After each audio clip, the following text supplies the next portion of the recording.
This episode is a doozy, and I recommend that you play it slowly and perhaps follow the link to the written version after you listen to it. This is a repeat of an episode from Season 9. In that episode, I propose a positive moral ethic which I think Christianity gives us in the death and resurrection of Jesus, and how it should be a guide for us towards living the ideal without compromise. The last episode, we talked about the importance of finding our purpose outside of ourselves. And this episode continues with that idea by zooming in to focus on what that purpose is, and that purpose is other and community. So a lot of this time in this episode is going to explore the concept of purpose and how we are able to find that. But another thing we're going to explore in this episode is how that purpose is not only obtained, but how it's preserved. When we live in a world that is fallen, where there's so much evil, when we live in a world where there's death, how can purpose really be preserved in such a world? And that's something that we're going to talk about in this system that I propose. As a Christian, one of the main aspects of this episode that I would point out is going to be the importance of the resurrection to this moral theory, to the way that we live out our lives and find purpose, and the way that purpose is preserved. So there's so much that I could pull out of this episode, but this aspect in particular I think is going to be important, and I don't want you to miss it, especially because it not only deals with the resurrection that I think is vital to everybody being aware of, but also because it plays into so much of what I've talked about in consequentialism, and so many of the examples of people like positive examples like Bonhoeffer, who chooses the good even when it costs him a lot and even when it's not clear that it's going to work. Or talking about James Olson, in his book Fair Play, and how he's willing to compromise so much and justify that morally somehow. And Augustine, that we're going to get to when he talks about not ever lying no matter what. When we talk about, well, would you lie to a murderer at your door with Kant? There's so much that we get into when we talk about, should you live out the ideal even if it's not going to work and even if it doesn't seem loving? Like, can you really be true to the means and be a loving person?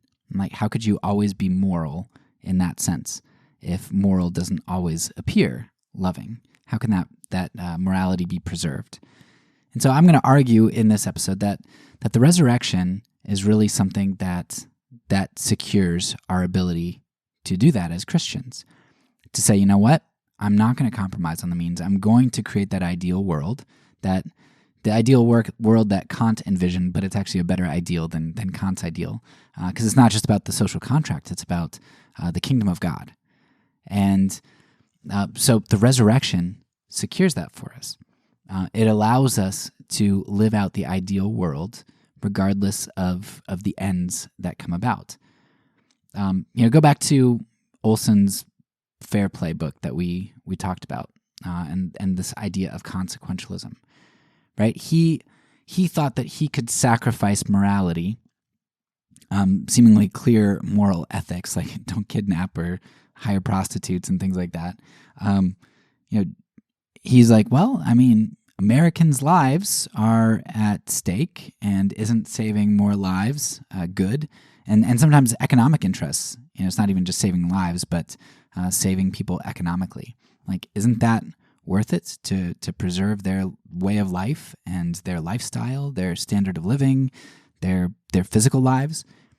And what Olson was focused on there is he was focusing on what I'm going to call here, I don't know, there might be some technical categories for it, but I'm going to call it the ontological value, or the ontological existence of Americans.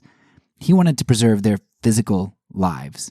And to him, that preservation of physical lives was the ultimate, and meant that he could sacrifice all sorts of metaphysical, or however you want to categorize them, metaphysical values, moral values to that, because ontological persistence in existence is what mattered. Like, that's the ultimate. And so you could sacrifice everything else to that. If you don't do X evil, then Y ontological evil will happen. People are going to die. Now, I think we can all empathize, sympathize with Olson here. And a lot of people would probably be like, well, yeah, Olson's right, isn't he? And it does seem right to a certain extent. Like, we should want to save the most lives. Of course, that leads into a whole lot of really dark areas. You can go back to my season on consequentialism. The MASH baby is my favorite example, where you're like, well, then all of a sudden it's really easy to justify doing really terrible things to people, and calling that good just because it saves more lives. And so there are definitely problems with that. But a lot of people can't envision the alternative. They're like, well, what? Then you're not going to save lives? Like, you're not going to tell a little white lie in order to maybe save people's lives? And so they would view that as in the book of James, where he talks about, what, you're going to, there's somebody in need. If you just say, oh, okay, you have all these needs, you're starving, I'll pray for you, all right? God be with you. Amen. All right, see you later, tomorrow, maybe, if you haven't starved to death by then. And you don't do anything physical for them. You don't do anything tangible or ontological, whatever you want to call it. And that's empty religion, isn't it? If you're not really helping people.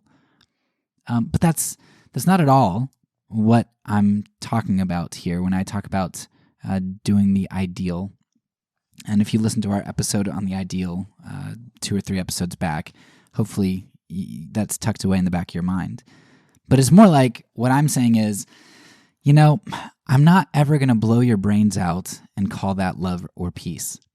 And if you've listened to enough of my episodes, you know that at the very end of the episode, for most of them, I say something to the extent of, that's all for now, so peace. And because I'm a pacifist, when I say it, I mean it. Now, it's kind of like tongue-in-cheek. It's a cheeky statement, and there are a lot of people who believe in just war and believe in killing that I really do respect and think are very godly and godlier than I am. But there is a point that I'm trying to make with that, too. It's that, okay, that guy over there who believes in just war, he says, peace, brother, peace be with you. But he's supporting maybe a war in Afghanistan, or he's supporting drone strikes that are killing children, or he's imperialism of some sort, because that's what the United States does. He's supporting that to a certain extent. So when he says peace, yet he's willing to kill, is that really peace? Or isn't that just propaganda, just disguising this idea of peace, saying that killing is peace? And that just doesn't jive. And so that's what I'm trying to say here. You've got people like Olson and others, consequentialists, who are disguising all of these words and saying, well, we have to do good for people ontologically, don't we? We have to help them physically.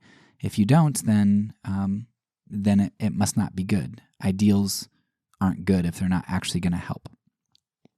And that's where I think the resurrection comes in. Now, hopefully you listen to this whole episode for the full explanation. But essentially, you have someone like Bonhoeffer, who believes that not only is he an ontological being, somebody who exists in physical reality, but he's also a metaphysical being, which is what I'm going to call it. This metaphysical being, this spirit. And if somebody kills his body, because of the resurrection of Jesus the Christ, Bonhoeffer will metaphysically continue in his existence. And in fact, in his metaphysical existence, like, he'll end up becoming glorified and becoming a part of connected to God through the Spirit. Like, that's a beautiful thing. So it allows Bonhoeffer to say, I'm not going to sacrifice other people. I'm not going to sacrifice on any ideal, because I don't have to. Right? This isn't the end of it all, and I know that God will preserve and God will make right everything. so I can do what's right regardless of what happens to me ontologically. Somebody hangs me by the neck till I dies. That's uncomfortable. But I can do that because I know what the ideal, living out the ideal, gets me and what the resurrection gets me. Of course, there can be a flip side to this. There can be the accusation leveled at a lot of conservative Christians nowadays where because they believe in some eternal heaven and continued existence, then maybe they don't take care of the earth right now, and they don't care if the earth is supposedly getting destroyed because Jesus is coming back, and it doesn't matter anyway. Now, of course, you can get that type of thing. But that's why, in here, this is a two-pronged argument. The resurrection and continued existence, metaphysically, is going to be the second part of the argument. But the first part is purpose and meaning. Like, what does God require of us? What is it to be truly human? And if you put both of them together, you're going to avoid the pitfalls that a lot of people often think when you get these ethereal-minded Christians who think only of the future. So again, this episode is going to be a doozy, but it's going to be really vital for understanding this section and my argument for the importance of truth. So I hope you enjoy.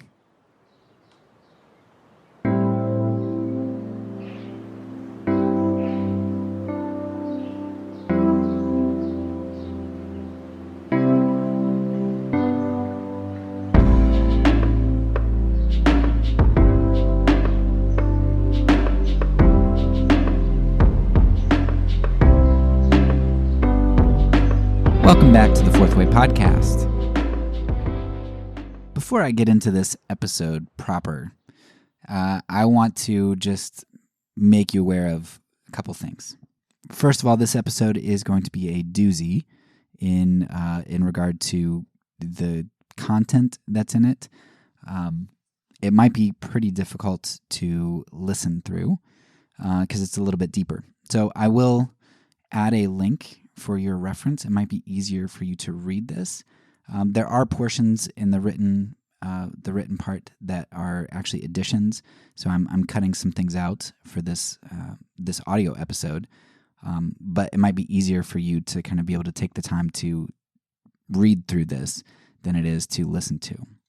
But to make digesting this a little bit easier, besides having a written format for you, I'm also going to create, like I do with most episodes in a season, I'm going to create a short 3-minute or less TikTok video and then put it on YouTube as well, which explains the very basics of what I'm trying to get at here.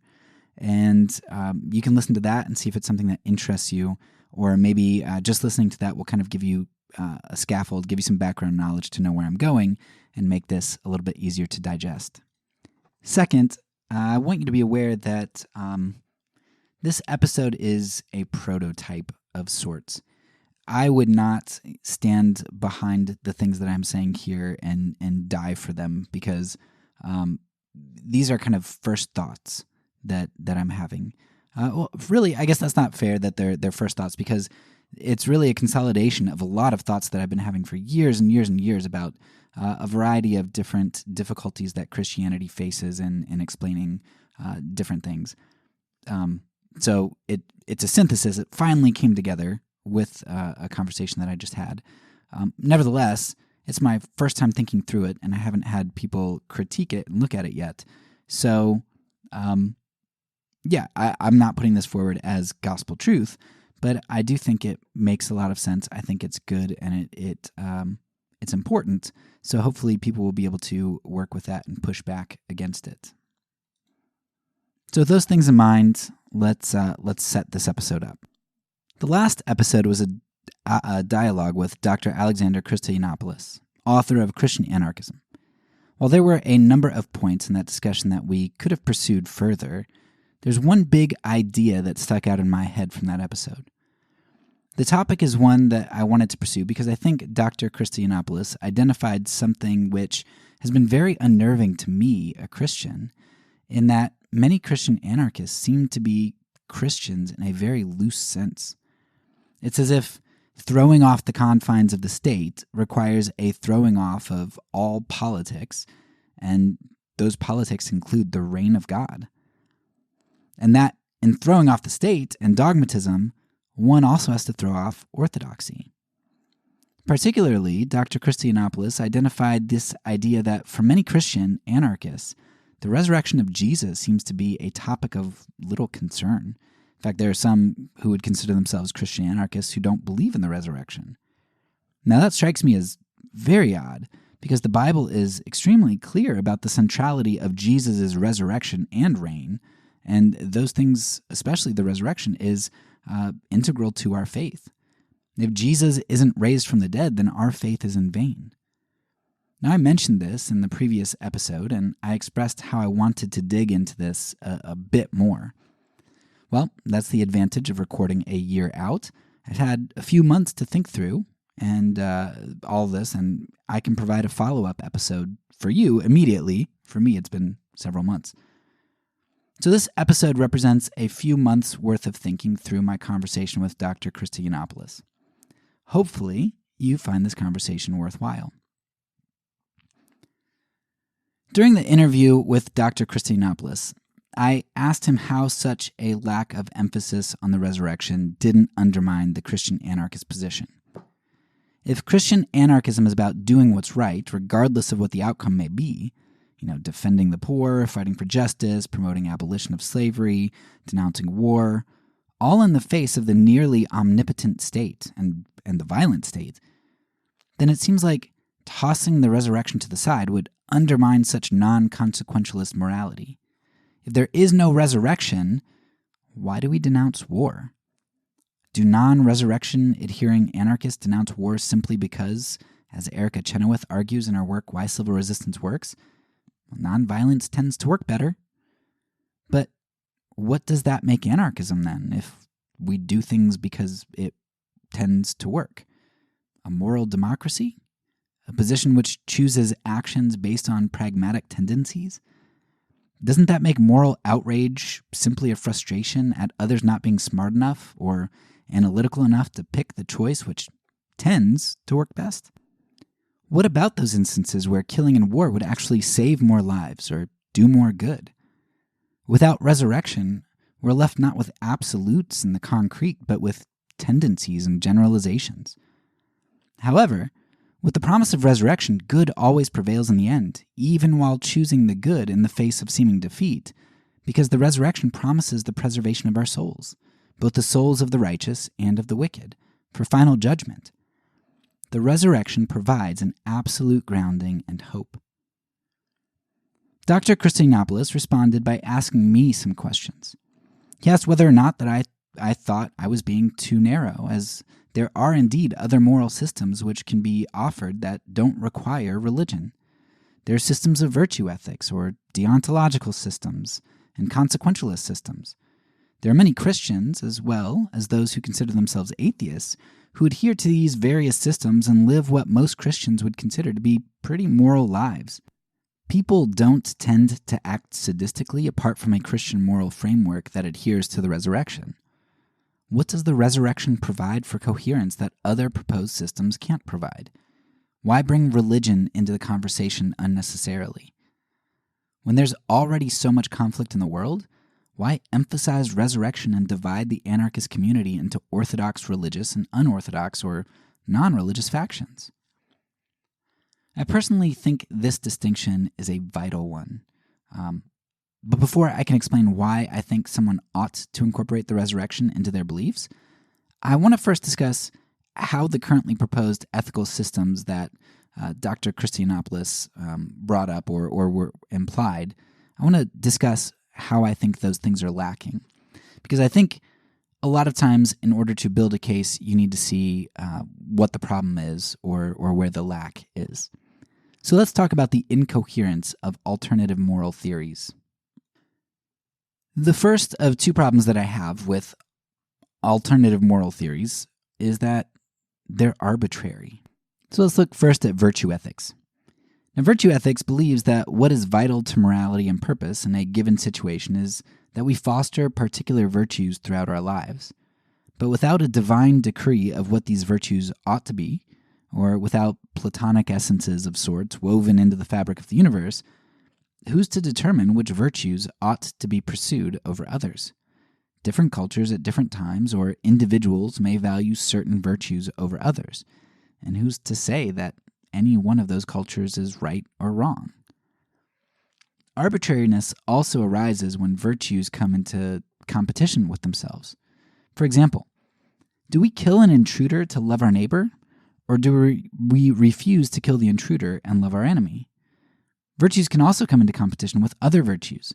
For example, do we run into battle to grow bravery and selflessness, or do we cultivate wisdom and ambition by running away and living to fight another day under better odds for ourselves, and perhaps doing more good in the long term? Consequentialist ethics also face arbitrariness. Consequentialism identifies some goal or end as being that which justifies a particular position. One's goal might be the survival of oneself or one's family, one's community, one's country. Another goal might be to gain political advantage over an opponent so that one can impose their morality on a nation. The goals can be pretty much anything. But once again, without a creator who decrees an end goal, or without Platonic essences which weave these goals into the fabric of the universe, the goals consequentialism identifies are arbitrary. The ends may justify the means, but who justifies the ends? Anyone and everyone. It's arbitrary.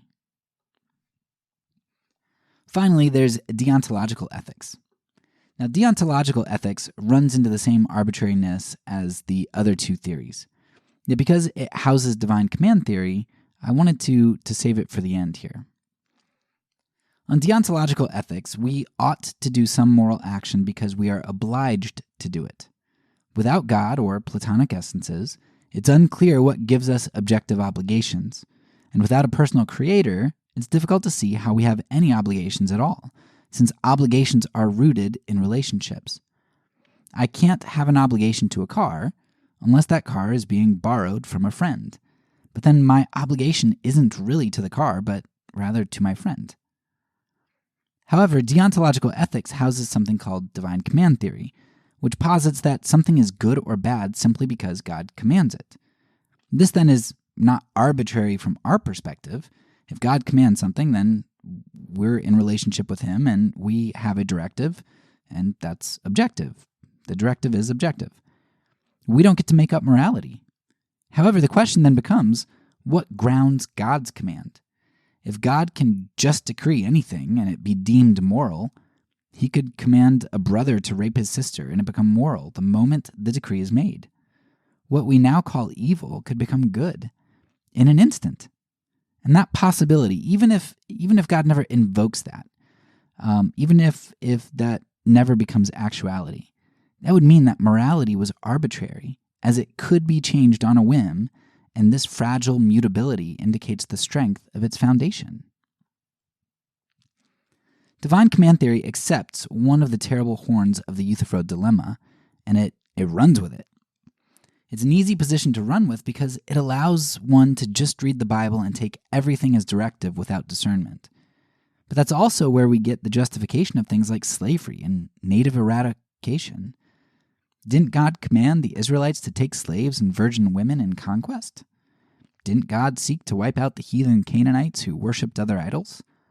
Such morality leads to a terribly immoral universe of atrocity and a morality that I'm not sure could be called good without rewiring our most basic moral intuitions and redefining completely the word good.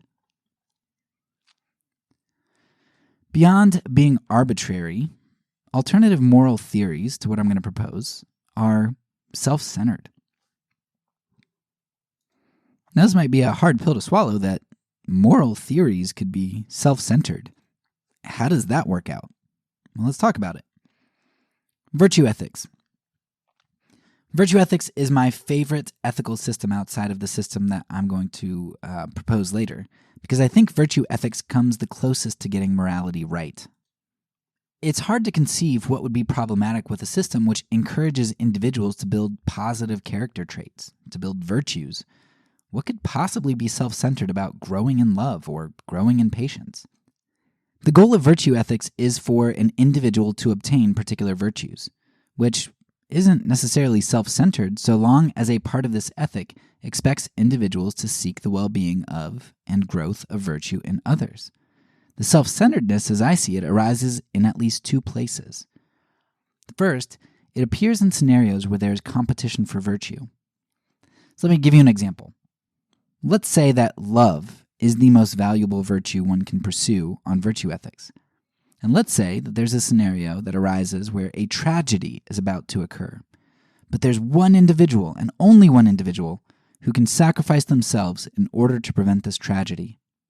I think maybe of like Independence Day, where the drunk dad goes and flies into the alien spaceship. I mean, I guess somebody else could have... No, I think he had a bomb on him, and he was the only one who could have really done that.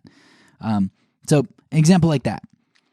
Now, such an action would instantiate love to a great degree. And when you watch Independence Day, you do get that heartwarming feeling of, wow, he sacrificed himself for others. But what if there were two competitors for sacrifice? What if two individuals were both willing to sacrifice their lives and both able to, in order to love well and in order to prevent tragedy? One competitor could be generous and allow the other to sacrifice himself and therefore express the most love. But is that generosity as great a good as the love missed out on? Would it be immoral or unwise on virtue ethics to sacrifice an opportunity to express the greatest virtue, love, for a lesser virtue of generosity? In the middle of the night, one of the competitors for this love to sacrifice himself, he sneaked out in the middle of the night and sacrificed himself, whereas the other individual was intending to sacrifice himself in the morning. On a version of virtue ethics where love is the ultimate virtue to be cultivated, the individual who ends up sacrificing self and prevents another from such an opportunity is actually, in a way, very self-centered. He's hogging all the love, the virtue creation of love, to himself. Even though he sacrificed himself, he ensured that he was the one who was able to cultivate for himself the greatest meaning and morality in life, while his competitor could not. Virtue ethics might tend to seek the building up of others. You know, if you're working on generosity, in general, that's going to help others and not be self-centered. Nevertheless, that only happens so long as there aren't others competing for that which is the truly valuable virtue in any given scenario. But there's a second way, even if you're kind of like, okay, I kind of get that, but let me give you a second way that virtue ethics can be self-centered. Virtue ethics has egoism infused into it. It just inherently, because in the ability to form a virtue in the first place, that creates egoism. The goal of virtue ethics is to cultivate virtues which are not yet present. But how does one cultivate virtues which aren't yet present? One needs tension or animosity. So while plenty of virtues can be built to a great degree apart from relationship, like, let's say, learning patience and temperance through fasting or by learning wisdom and saving money rather than spending on whatever you want, there are some virtues which can only either be built through or grown to their maximum through conflict with others. Paul perhaps makes this case the most succinctly in Romans when he declares that rarely will anyone die for a righteous person, though for a good person someone might possibly dare to die. But God demonstrates his own love for us in this: while we were yet sinners, Christ died for us. If virtue ethics is correct, then for me to grow, I need others to be unvirtuous. My virtue and the realization of my morality requires the unvirtuous to exist and to persist in their vices. How can I grow in my love to its maximal degree unto enemy love if there aren't any unvirtuous enemies to love? For Christians, virtue ethics ends up having two other problems. The first is that, like the divine command theorists in their deontological morality, Christian virtue ethicists seem to grab one of Euthyphro's horns, just the opposite one from the divine command theorist. If our goal is a particular virtue, then achieving that virtue is the end goal of morality. This means that if God is perfectly moral, his end goal would seem to be the maintenance of whatever virtue or virtues were required for morality. So unlike the divine command theorist, God's decrees wouldn't be arbitrary and mutable, but rather they would be commands that God himself is required to adhere to because there was some moral ethic or standard outside of himself. The second problem Christian virtue ethicists run into, or at least the non-Catholic ones, is in explaining how we can become perfect and sinless in the new heavens and earth without some sort of purgation. If virtues are built over time and through trials and difficulty, then we have to ask how individuals could suddenly find themselves perfectly virtuous upon their resurrection. So hopefully you can see virtue ethics runs afoul of quite a number of ways in which it can be self-centered. Let's talk about deontological ethics. Deontological morality also seems to find itself wrestling with egoism. And perhaps the simplest example I can give of deontologists, which would help you see the self-centeredness immediately, is the example of the Pharisees. Now, the Pharisees were very devoted to the commands of God, yet they were the biggest group of conceited jerks you can imagine. Yet, Jesus says in Matthew that we need to be even more righteous than they are. They valued the decrees of God and were right to do so. Yet they had a problem in that they only valued the decrees simply because they were decreed by God, which missed the relational heart and substance God intended to flow through those decrees and guide their implementation. I can tell you from firsthand experience that deontological ethics are selfish and empty because I have employed this ethic at times. I employ this ethic often when I work with the poor. There's so many times that the poor I have worked with are trying to use me, objectify me, lie to me, and get whatever they can out of me. It's exhausting. It's overwhelming. Most of the time, I persist in working with them not because I genuinely love them or even want to love them, but because I know that I'm supposed to work with them. Now that's a deontological ethic. God told me to serve the poor, so I do it, even though it's often, most of the times, without real, genuine, self-sacrificial love.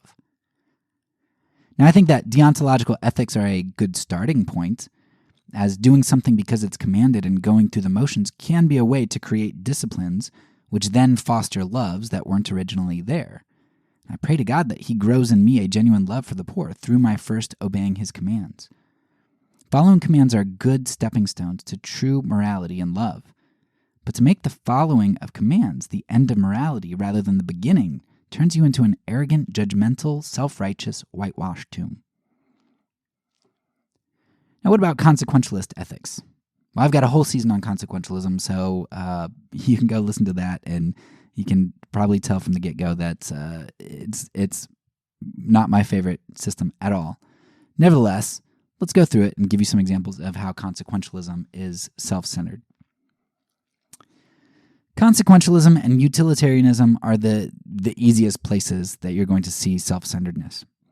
When there's some goal that you elevate to primacy, then anything else can be sacrificed to that goal. It's how electing corrupt politicians is justified because she's not as bad as that other guy. It's how wars and civilian deaths are justified. And the list could go on.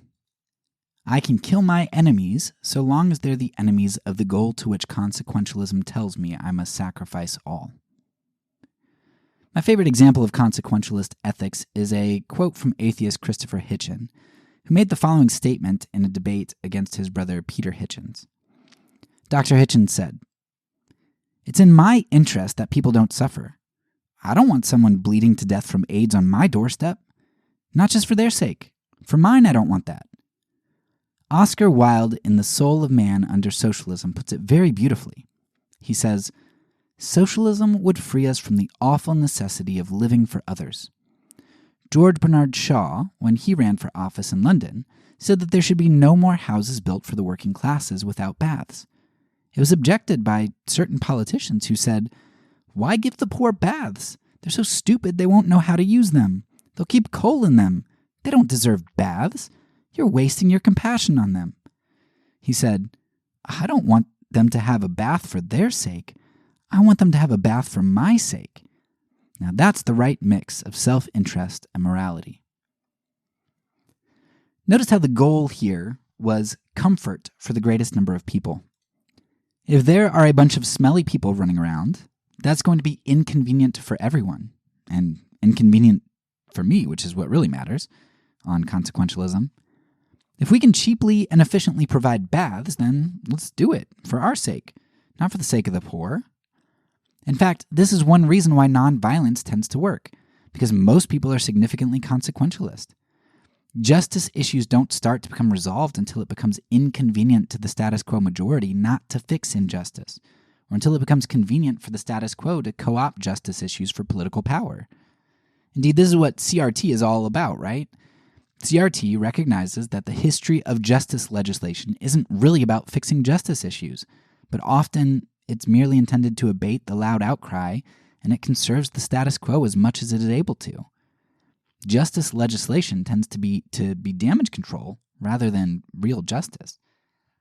Consequentialism is all about some goal rather than someone. The goal may at times be someone, like saving the president's life or protecting one's family, but those goals are goals to which those on the outside can be sacrificed. Consequentialism always allows for and always involves human sacrifice. So all of these systems are self-centered to a certain degree in slightly different ways.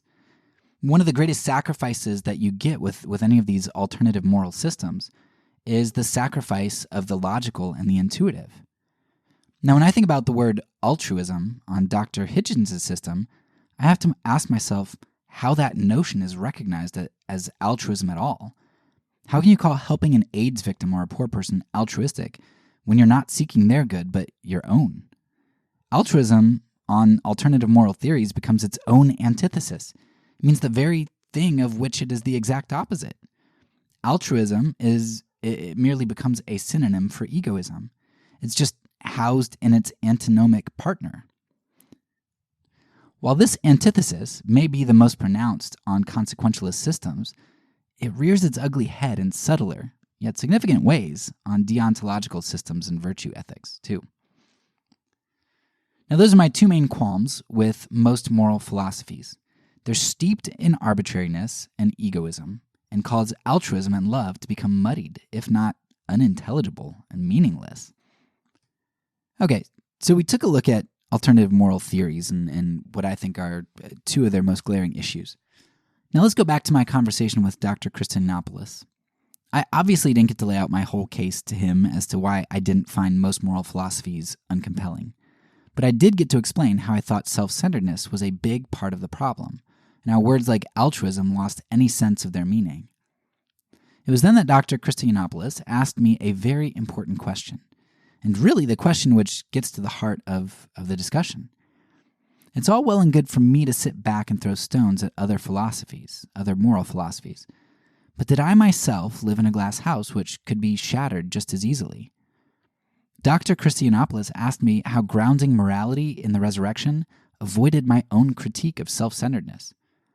If I need the resurrection in order to motivate me to be good, if it's the promise of reward in heaven or the threat of torturous punishment in hell which entices me to be moral, then isn't my morality based on self-preservation and therefore egoism?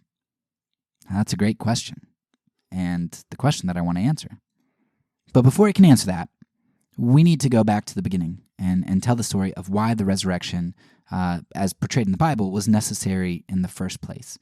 Especially for those of you who may not be familiar with Christianity, or if you're those anarcho-Christians who don't think the resurrection's a big deal, you kind of need to know the setup for the resurrection. According to Orthodox Christianity, in the beginning, only God existed. The ontological argument tells us that God was full of all the great-making properties. One of the least disputable great-making properties is existence. It is better to exist than not to exist.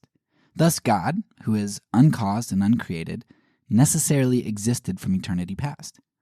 Of course, God, being a perfect being, would likely be omnibenevolent as well, so we can ascribe to God the character of goodness, which would include things like always loving, always truthful, etc. In God's goodness and love, he created a world and shared in that goodness and love with humanity. Humanity was created to image God and to be in relation with him forever. Like God, they were composed of spirit, which was built and purposed to live forever, provided God's commands were kept. Existence and holiness were to be the pursuits of humanity as they created and bettered the world in love, like their Creator, and as they walked with God and each other. Their eyes were always focused away from themselves and onto the other, so much that they were ignorant even of their own nakedness. With their eyes outward and God's preserving gaze on them, humanity acted in a world in perfect goodness. For those familiar with the story of the Bible, you of course know what happened next. Humanity took their purpose and their morality, which to this point was grounded by their Creator in their very essences, and made purpose and morality both arbitrary and self-centered. The very first thing to happen after humanity's sin wasn't lightning bolts from God. No, it was worse. It was separation. For the very first time, Adam and Eve recognized their nakedness, because for the very first time, they looked to themselves, and they were alone.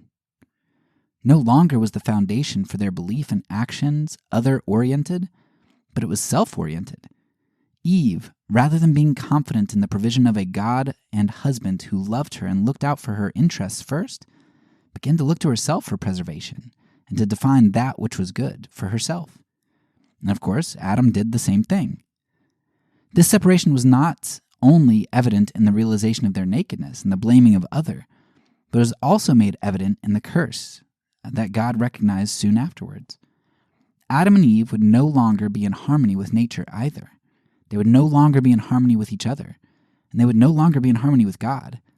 In their attempt to define their own purpose and their own morality, a groundless, arbitrary, and selfish endeavor, they set their life's trajectory to be one of unfulfillment, and their eternal destiny as one of separation from the source of existence. The story of humanity became a tragedy at this point.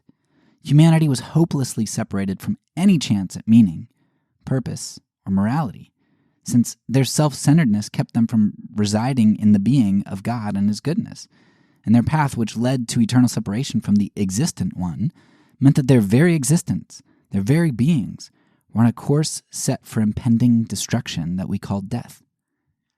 They were separated not only from the tree of life which preserved their bodies, but also from the very giver of life which preserved their souls.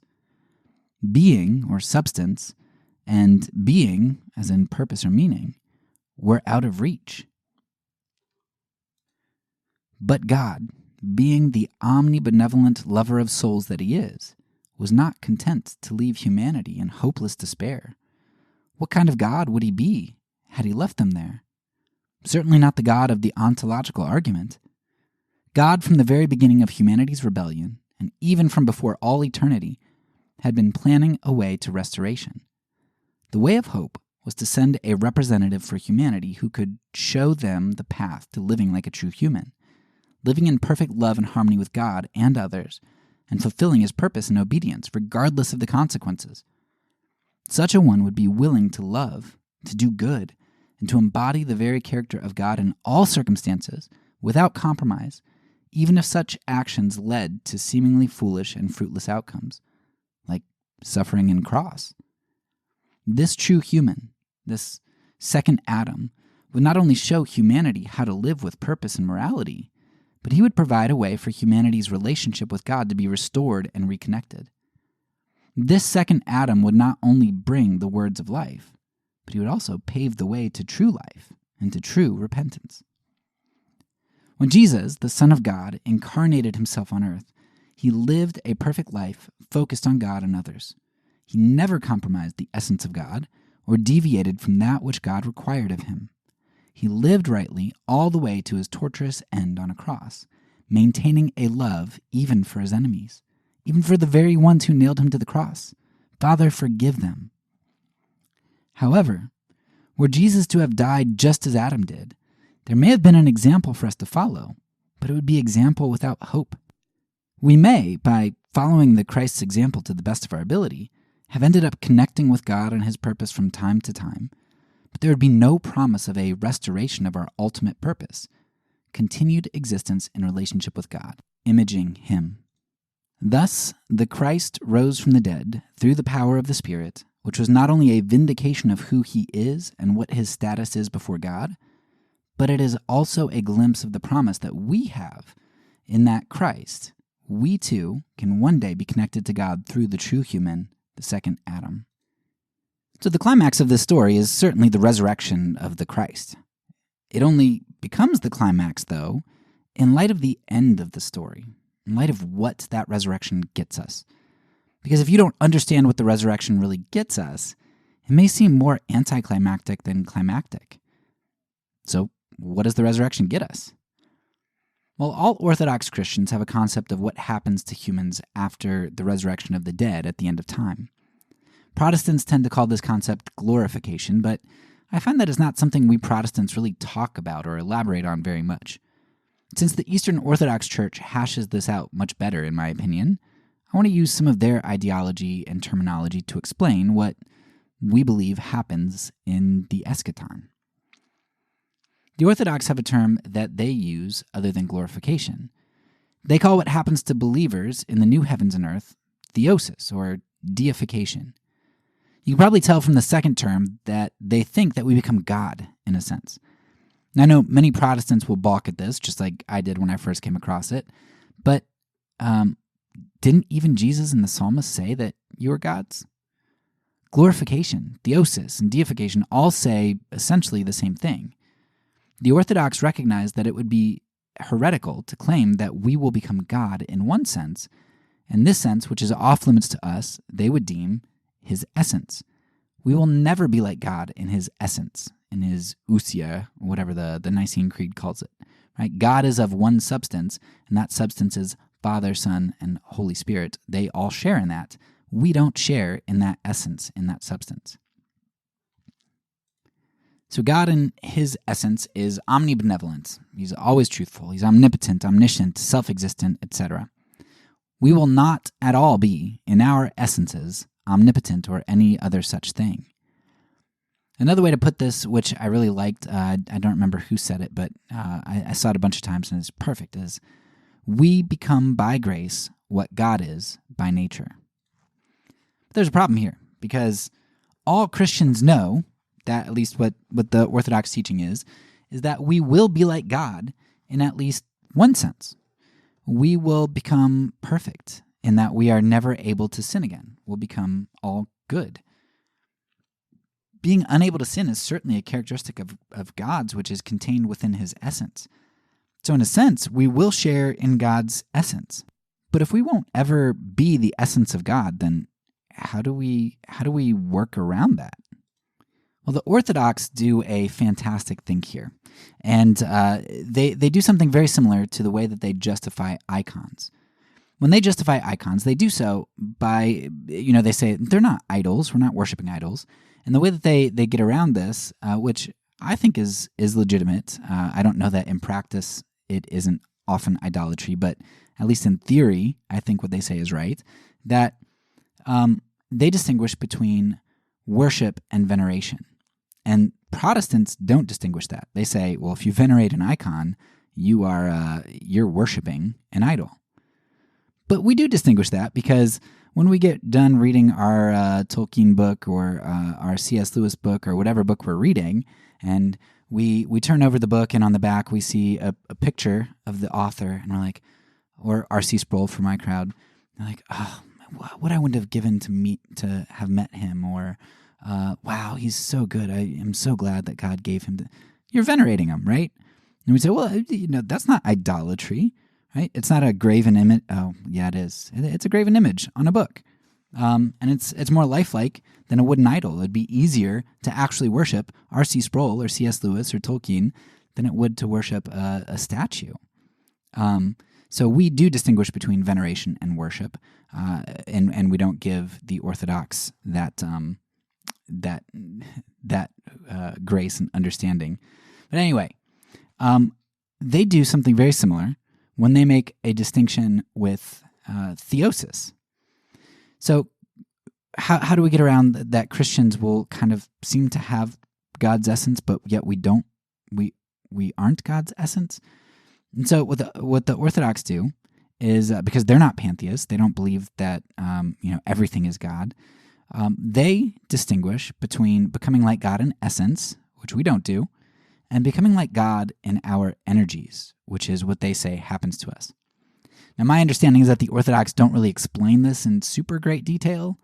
They're more accepting of mystery than Protestants on a lot of areas, and the distinction between essences and energies, they're like, I don't know, I'll take a shot at it, but it's all really mystical. But the point is that they know we become like God. We know we become like God. Like, that's obvious, we do. Yet they know that we can't become like him in essence or nature, so they use a mysterious term, energies, to explain this distinction.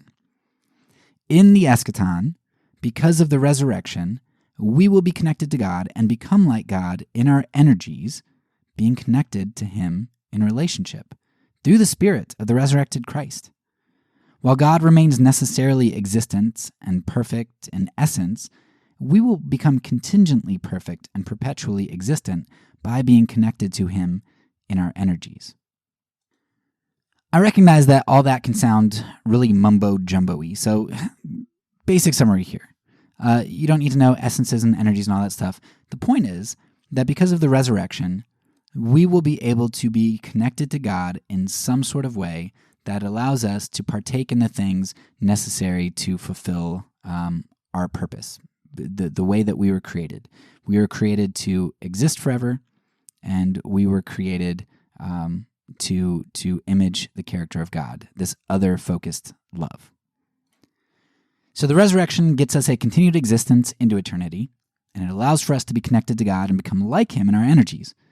But what does that really get us in regard to a better, more coherent moral philosophy? And how does that help us to find the ground the purpose and morality? And how does that prevent Christian purpose and morality from being self-centered, like Dr. Christa Yiannopoulos brought up very legitimately? So I'm going to argue that theosis grounds morality, and it provides obligation.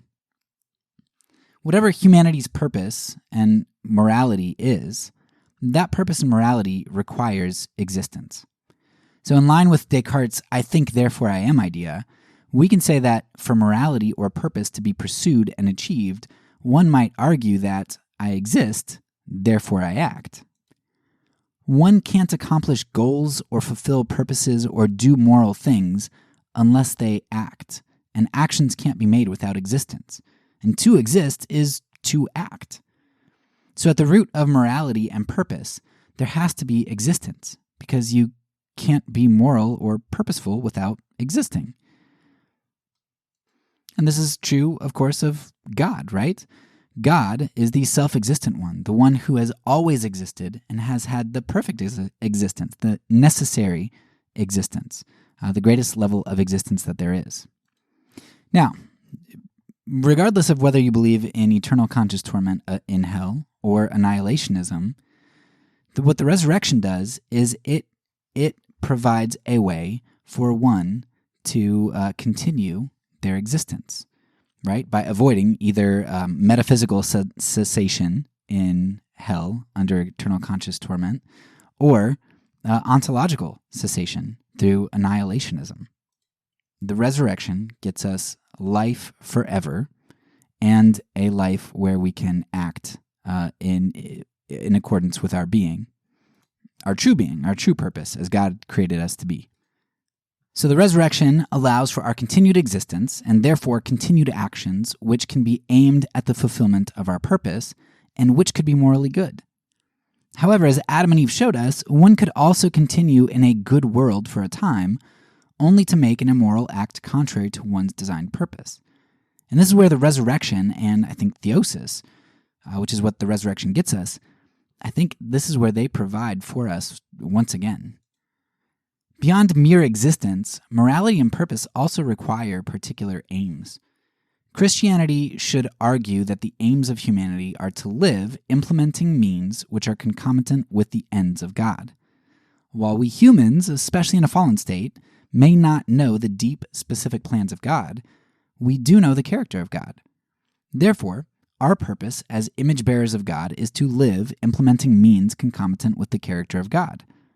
Now, I may not know God's ultimate plan and whether or not he wants me to take a specific job, but I do know that God wants me to love, and he doesn't want me to lie. If I have a choice between two jobs in front of me, one of which requires me to objectify others and manipulate data, and the other which allows me to display love and honesty, though earns me much less money, then clearly the ends of God are for me to take not to take the evil job, since God's means are concomitant with his ends, and as should mine be also. Purpose and morality, then, are infused into our very beings. We were created in the image of God, and our purpose to live in line with his character. Now, this means that contrary to other moral theories we evaluated, Christian moral theory that I'm proposing here houses value and purpose intrinsically in moral and valuable beings, and the value and purpose intrinsic to beings is sourced from a self-existent, omnibenevolent, personal creator, which makes morality and goodness relational and therefore provides obligation. So though, as in virtue ethics, there is some standard of value or some purposed goal which really exists outside of a being, on the view that I'm proposing, which I'll call a morality of being, or a mob for short, this value and purpose, they're infused or imparted to a being itself. It's not outside of the being. At this point, you might ask yourself what the problem is that resurrection solves here. If humanity were created with value, purpose, and goodness intrinsically, then shouldn't we persist in those things? Because intrinsic properties can't be taken away, right? The problem is that it's true that the intrinsic cannot be taken away. A human has intrinsic value so long as they remain a human. The intrinsic value is tied to an identity, not an instantiation. That's why tyrannical politicians, which I suppose is probably a tautology, that's why those politicians so often fight over how to define human.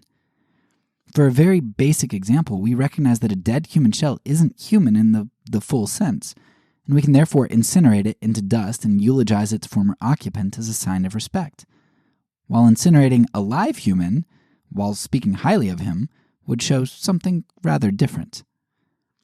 We recognize that ontological death alters the identity of a human so that the intrinsic value we ascribe to them dissipates, at least from their localized bodies.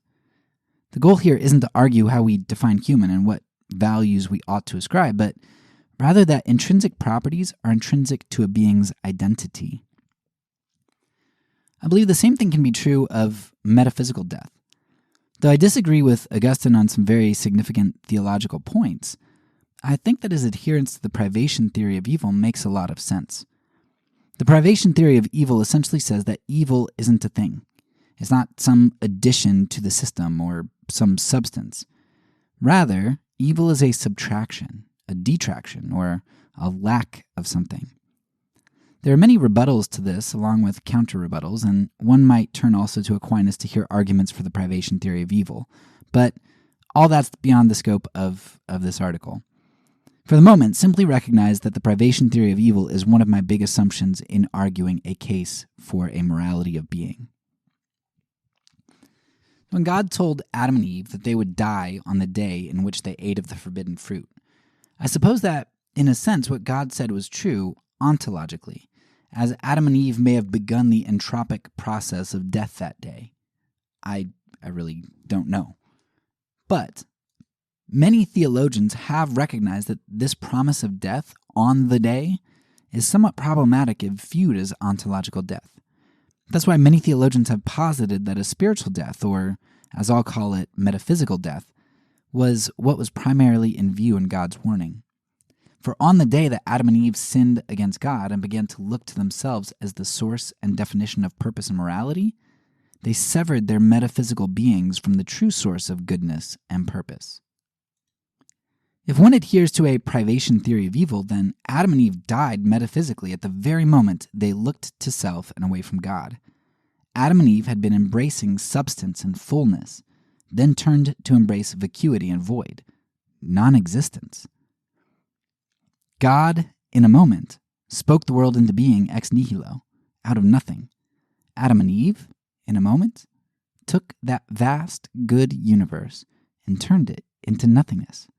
For there is nothing smaller than the singularity of a human consciousness turned in on itself. This turning inward to nothingness is what sin is. It is an embracing of the vacuous, that which doesn't accomplish purpose, truly fulfill needs and desires, or recognize the substance and value of the created world. Sin and evil are an absence of being, not the accumulation of bad being on top of a good or neutral one. In this sense, then, Adam and Eve lost their humanity, metaphysically speaking.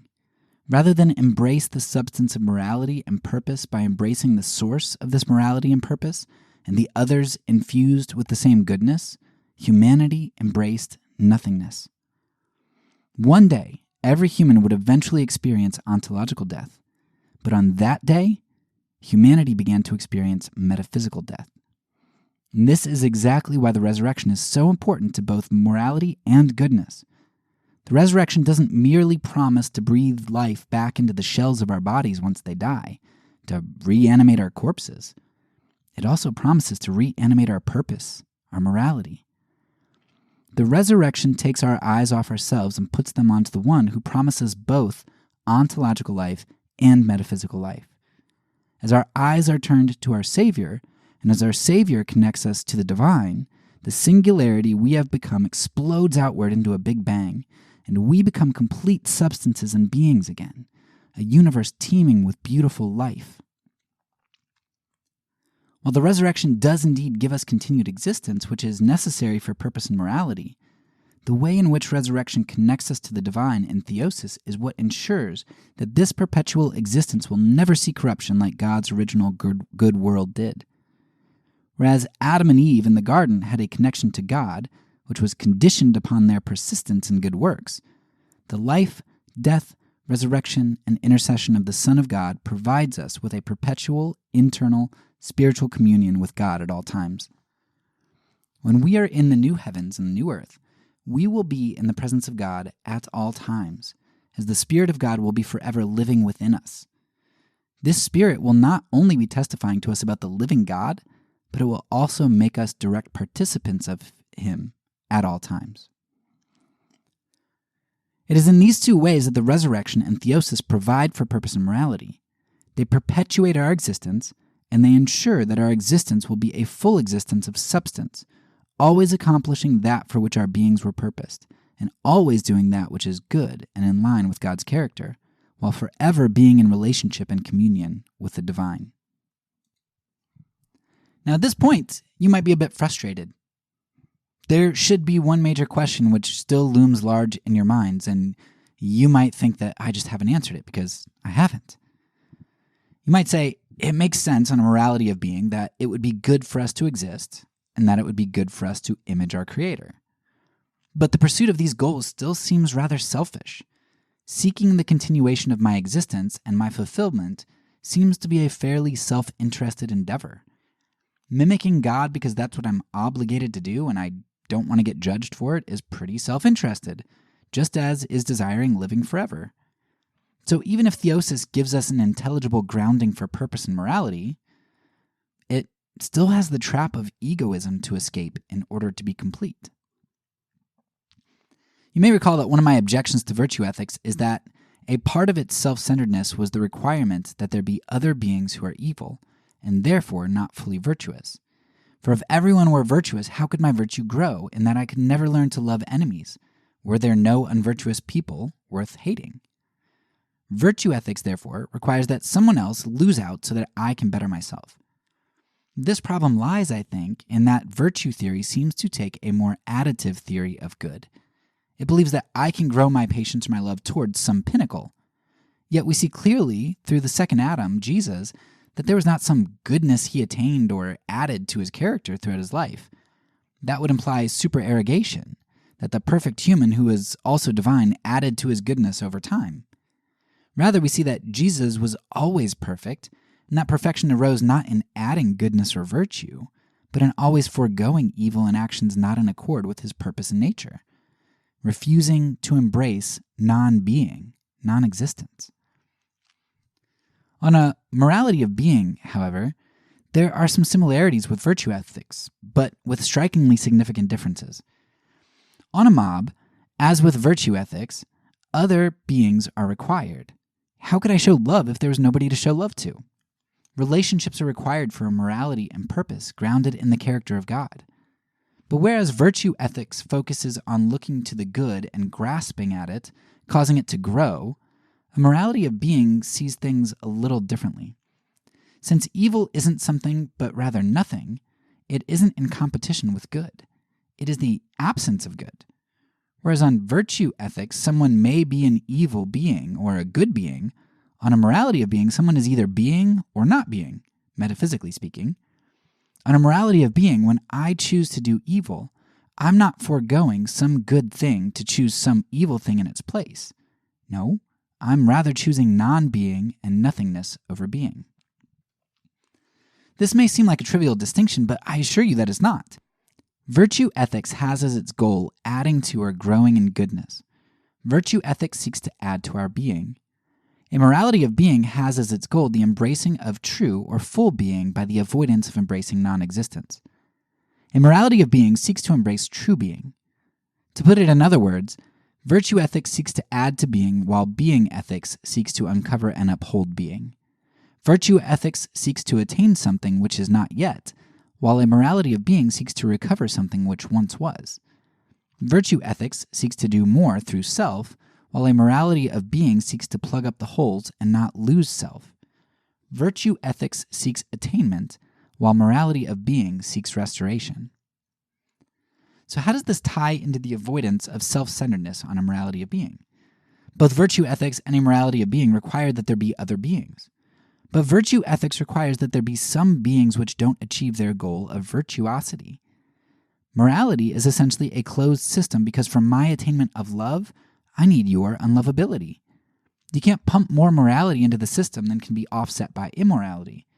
What virtue ethics seeks is a perpetual motion morality machine which can forever grow in goodness without evil. The problem is that a virtue ethics position requires moral entropy, i.e. evil, and friction in order to run. A morality of being also proposes a closed system and seeks to build a perpetual motion machine, but it's a system which recognizes a different problem. Rather than needing the infusing of more good for moral motion while failing to fix the loss from the system, morality of being recognizes that Genesis is right about the world God created. It already was good. What needs to happen then is not that more good gets infused into the system, but that the leak be plugged. The moral friction must be stopped, because we're dealing with a privation theory of evil. The problem isn't that we need more good infused into the world to combat evil, as evil isn't even a thing. The issue is that we must stop embracing nothingness, stop losing morality and purpose to the void. Our closed system has a leak which must be plugged, rather than seeking to dump more fluid into the system while allowing the leak to continue. Of course, a refusal to embrace evil or nothingness will appear as good, but the emphasis is quite different from that of virtue ethics. We are seeking to live as the ontological and metaphysical beings we were created to be, rather than trying to become better beings. The end goal isn't the attainment of complete virtue or supererogation, but the status quo of normalcy, being who we ought to be, truly human. If what we are seeking to do is to stop the leaks, then, unlike on virtue ethics, on a morality of being there isn't a competition for resources. I don't need someone to hate in order to grow my enemy love, though perhaps having enemies would allow me to put on display how deep my love truly is. But I don't need that. A perfect world isn't one in which I attain my virtues and I make it. A perfect world is one in which all creation is restored to its true being. All moral leaks are plugged. The void is once again filled by the Word of God, just as it was at creation. A morality of being seeks the good, and that good is only accomplished when nothingness is eradicated and the good of all abounds. A morality of being is communal. It's others-focused. This fits much better than virtue ethics if one values a strong Trinitarian emphasis. It also helps explain why community, discipleship, and example are at the forefront of the Christian life, and why asceticism goes so wrong. Yes, we can uncover some virtues through hardship, but we primarily uncover our being through community. Whereas virtue ethics may require actual enemies to grow my love, a morality of being doesn't. There will be many in the new heavens and earth who never knew moral enemies, yet have a love that would sacrifice self even for the greatest scoundrel. How is this so? It's because the example of the true human and the complete being empowers their love, not because some circumstances or experiences had to add it to their being. So yes, I do want to plug the moral leaks in my life so I can live less in the nothingness and more in the being that I was created to be.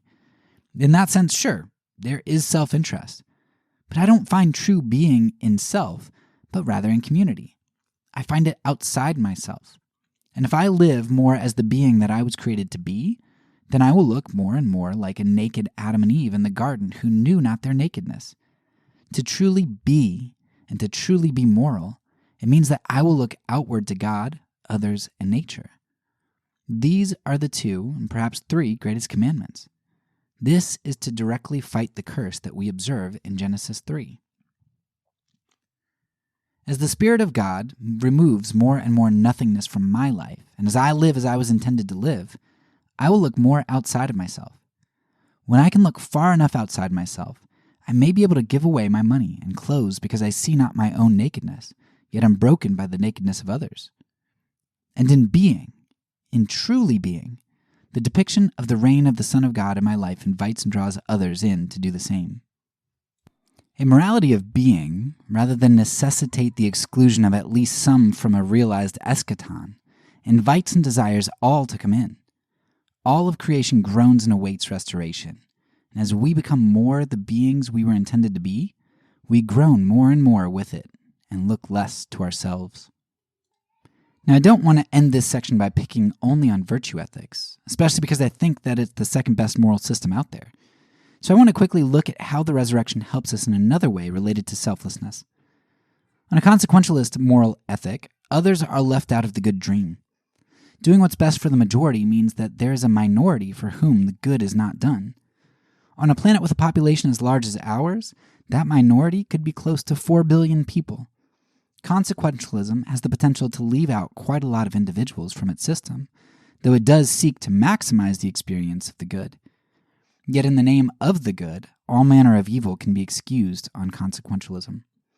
One's most general and intuitive moral standards can be discarded on consequentialism if the end goal can be achieved by the discarding of these morals. As with many other ideas here, I don't have time to back all of that up, as it's not within the scope of this article. But the resurrection of the Christ helps us to avoid this pitfall of sacrificing others for some end, whether that end be determined by us or fabriced into the universe. In fact, the resurrection of the Christ helps us to not even sacrifice one person, regardless of how noble we may believe the ends are going to be. On consequentialism, the identified goal is what must be preserved. Perhaps that's happiness for the greatest amount of people, or survival of the human race. Whatever it may be, the goal is ultimate. A person is not. But on a morality of being, being is the goal. This being is both ontological, instantiated existence, and metaphysical, existence in line with one's purpose or true being. That means that I must pursue both the lives of all beings and the realization of true being for all beings. Beings cannot be sacrificed for any other goal. That means I can't mar myself, that which would be metaphysical being, and sacrifice my family's physical lives, their ontological beings, by pocketing my money and refusing to feed them. But it also means that I can't mar myself, my metaphysical being, by ending my enemy's life, his ontological being, in order to protect my family's lives, their ontological beings. I may accomplish more good by saving more beings ontologically if I kill a lone intruder, but being unloving still mars me and ends the existence of another being. Rather than plugging up the leak of evil, the embracing of a lesser evil approach accepts moral friction as a necessary part of the system and embraces it. Rather than trusting God in his foolish means and becoming an example of unswerving obedience and fullness of being, the embracing of lesser evils depicts to the world that our belief that non-being and the antithesis of God can be redefined as goods. Like Adam and Eve, we eat from the forbidden tree.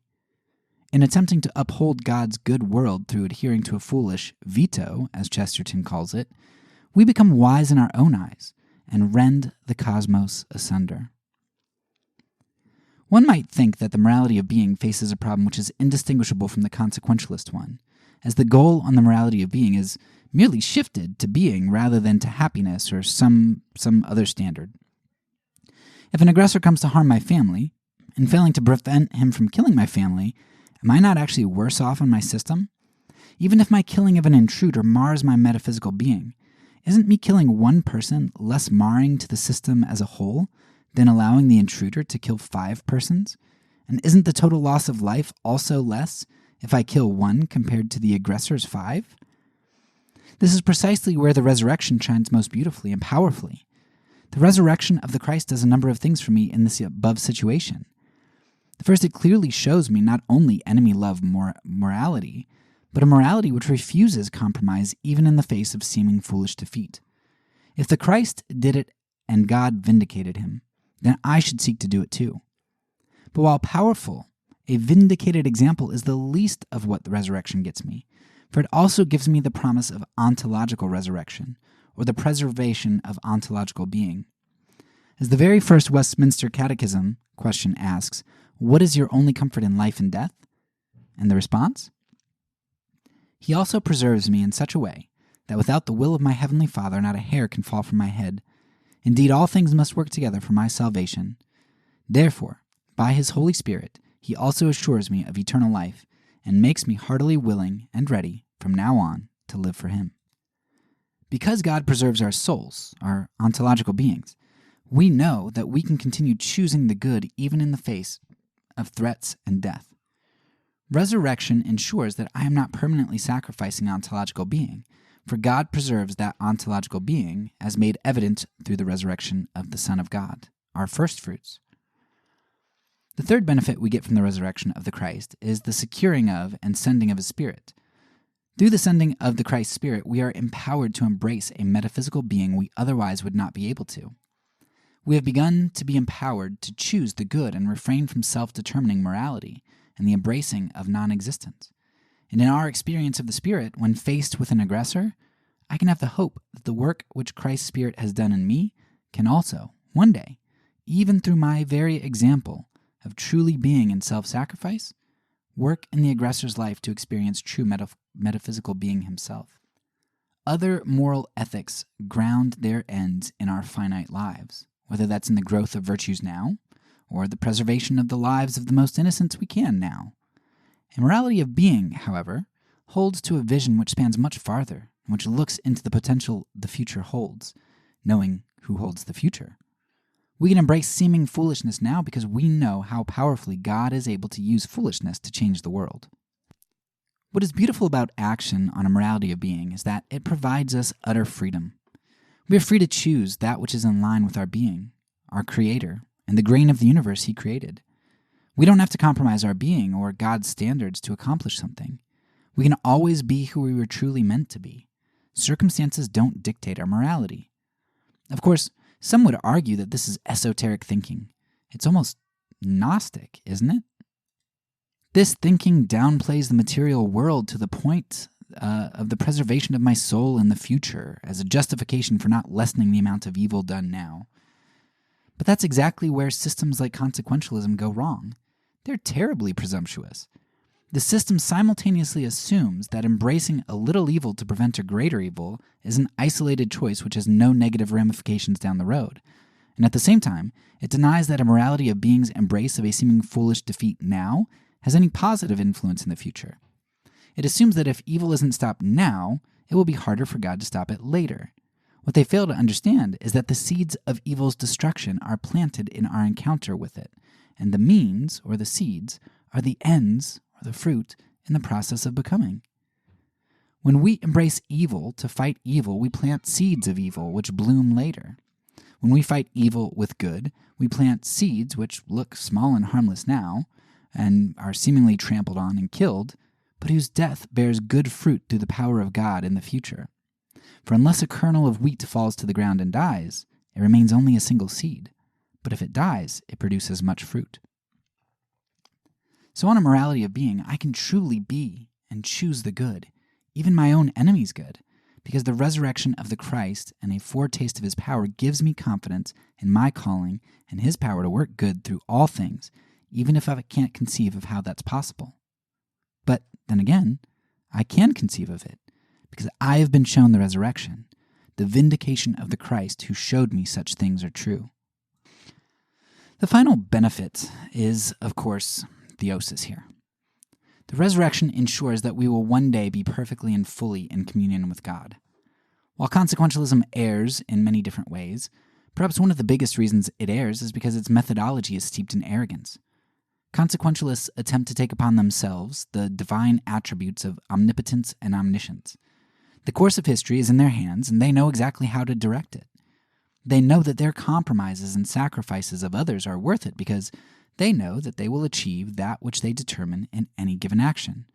Their goal is right, and they know who and what to sacrifice to achieve it. And somehow, those who they sacrifice never end up being themselves. On a morality of being, the promise of theosis obtained for us through the resurrection prevents us from feeling the need, though we may feel the desire, to control the outcomes as we see fit.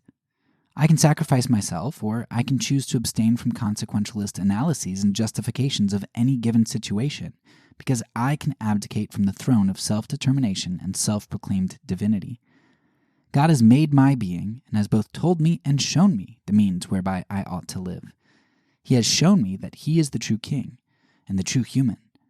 And with his resurrection and subsequent reign, I have a promise of ultimate good being obtained one day in the future. That knowledge, that promise, and that hope allow me to always be ready to sacrifice self, and never willing to sacrifice other. To wrap this section up, I want to come back to an idea we've mentioned already, and an idea which is very important in the nonviolent community. This idea is that the means are concomitant with their ends. Another way to put it would be that the ends are the means in the process of becoming. When you look at all the moral theories out there, the vast majority of them have tinges of self-centeredness, if not a core of it. If an ethical system requires that another be immoral for my advancement, or if moral actions can entail the sacrificing of other, then what sorts of ends can these systems lead to? Incomplete ones at best and heinous ones at worst. But a morality of being is different. The means are always to seek the good of other and to always look outside of self. Now that may sound suicidal and masochistic and like something which fails to uphold one's own ontological being. But in a world of 8 billion people, would it be better if I alone looked out for myself as everyone looked out for themselves? Or would my being be better preserved if I knew that I and everyone else had 7,999,999,999 other human beings looking out for each of us? The means of being ethics lead to ends which are concomitant with them, and these ends are beautiful. When the means are always others-focused, and the ends one get are conducive to the preservation of others. And in the community, every individual is an other to everyone else. It's time to wrap this up. Conclusion. I've remained a Christian for many reasons, one of which is because of the moral argument. I see no naturalistic moral alternative to Christianity which isn't steeped in arbitrariness or egoism. And it doesn't mean those moral systems are wrong, it just means that if we all get to make up systems arbitrarily which suit ourselves the best, then the Christian one does that for me. Believing that morality is arbitrary and egoistic would be, for me, like believing that love, personhood, or the will were all the results of mechanistic processes. It may be true, but I'd go on living in the fantasy that they weren't, just like most other people, atheists included. And that's exactly what I see most moral philosophies doing. They use words like altruism as if they're beautiful, other-centered actions.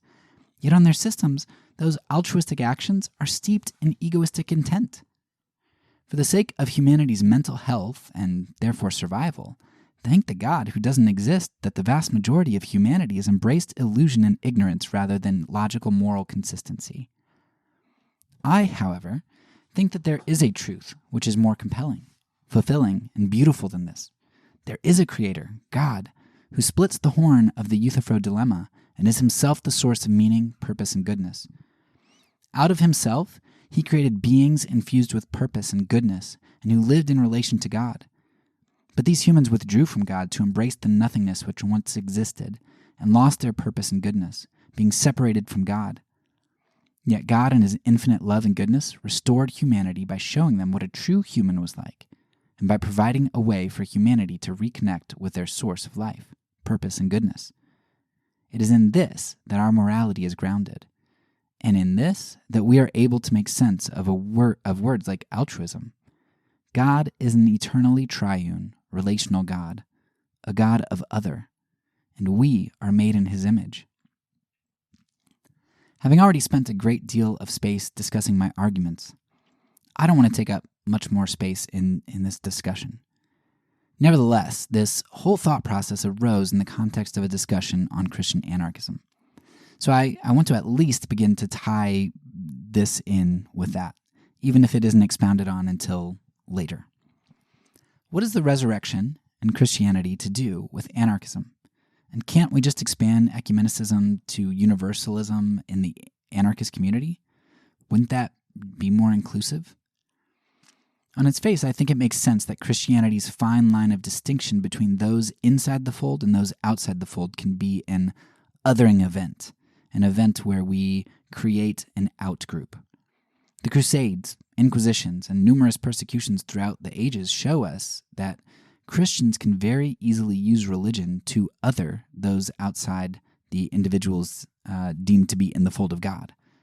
But I'd argue that if true Christian morality were advocated, it would be more inclusive than being a Unitarian, a group which is perhaps viewed as being the most seemingly inclusivist group to exist in Christianity.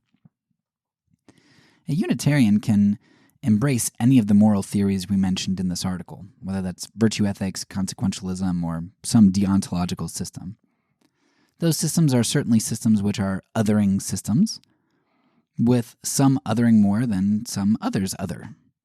So a Unitarian system which embraces othering systems seems exclusivist already. A Unitarian system would also deny the necessity of the resurrection. But as we've seen, the resurrection in theosis gets us so much more and grounds our ability to uncompromisingly look beyond ourselves to focus on other. So, while a Unitarian ideology might have the appearance of broader borders, since it acts as though it's not exclusive, it includes othering ideologies and excludes most or any exclusivist truth claims. Unitarianism ends up being a very othering religion in that sense, where there really isn't a purpose other than to avoid thinking one has a corner on the market of purpose and morality. But a Christianity which embraces a morality of being is different. While the margins of the immediate Christian community might be exclusivist and small during the community meeting, the focus is on other, and the desire is to include other. It's exactly why you get that famous quote by Emperor Julian which says, "It's a scandal that there's not a single Jew who is a beggar, and that the godless Galileans care not only for their own poor but for ours as well, while those who belong to us look in vain for the help that we should render them." Julian was right. Now, Christianity is an exclusive community, not in the sense that it excludes others from it, but in the sense that it requires one to exclude self, or, as Jesus says, to die to self, for entry. It requires a life where there's a daily dying to self. Entry into the specific Christian body should exclude those who exclude others, so that those within the church can go outside of their walls to love and win those people over to the promise of true being, both ontological and metaphysical being. By being an exclusivist community, the church is supposed to be able to preserve its integrity and the image that it is others-focused, which makes other people want to come in and makes the exclusive community larger and more able to help those outside of its walls. A desire for others to become like us and like our group can be a good thing, provided we know the telos of the beings we are or seek to become. We don't want to include those in our church who have not yet seen the need to die to self, for then they would eat from the tree of life and go on thinking they were alive when they were in reality the living dead. Our Christian community doesn't want to sear the consciences and give false hope to those who think they have heard the words of life, when they are still adulterers whose mistress is the pride of life. It is only by excluding others from our immediate community that we can have the hope of one day including them as a result of our being a living sacrifice poured out for them. A great example of this exclusivist inclusivity may be the medical community. To be a doctor is an exclusive position which requires qualifications and vetting. But unlike the KKK, nations, or other groups which exclude based on arbitrary values and self-focus, the exclusivism of the medical community is done not to keep others on the outside, but so that those on the outside may be best helped rather than harmed in the administration of treatment. Doctors are the health of the world, in a similar way that the author to the letter of Diognetus declares Christians to be the soul of the world. The Christian community ought to be a salt and light, not mere preservatives and guides, but elements which also add flavor and beauty to the world. We've tried inclusivity, which is called sacralism. Sacralism has spent the last 1,500 years of church history polluting the soul, dimming the light, and diminishing the saltiness of Christianity. In this way, we can see that when the church becomes fully inclusive without discretion, it actually becomes harmful rather than beneficial. Just as we don't want the medical community to be all-inclusive, neither do we want Christianity to be all-inclusive. It's only by excluding some in the liturgy and community that Christianity can move out to love and seek the benefit of those who refuse to submit to self-sacrifice. Now, whether Christianity in name has done this well or not is beside the point. The point is that true Christianity looks like this and ought to pursue such morality. The same should be true of anarchists who consider themselves Christians. Christian anarchist morality is beautiful in its tendency to emphasize self-sacrifice and other. It's beautiful in its willingness to take on consequences for a refusal to compromise with evil. Yet without the resurrection and without a Christian perspective, there's little to no moral foundation or meaning in doing such things. That means that as a Christian anarchist, I want to stick to my guns, or my peace signs, and belabor the resurrection and the Christian perspective. Not because I want to exclude others or draw lines and boxes, but because it's the only way to include everybody. It's the only way to provide hope. It's the only way to ground unswerving morality. And because it's true. I will continue to love all people, yet it's because I love them that I won't swerve from the truth. By being exclusive to that which is true, I'm seeking the good of others and the inclusion of all. That's all for now. So peace, and because I'm a pacifist, when I say it, I mean it.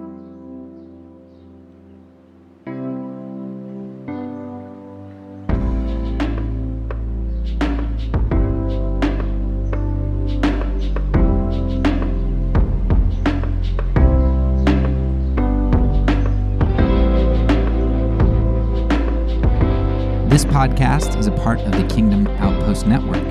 Please check out the links below to find other great podcasts and content related to nonviolence and kingdom living.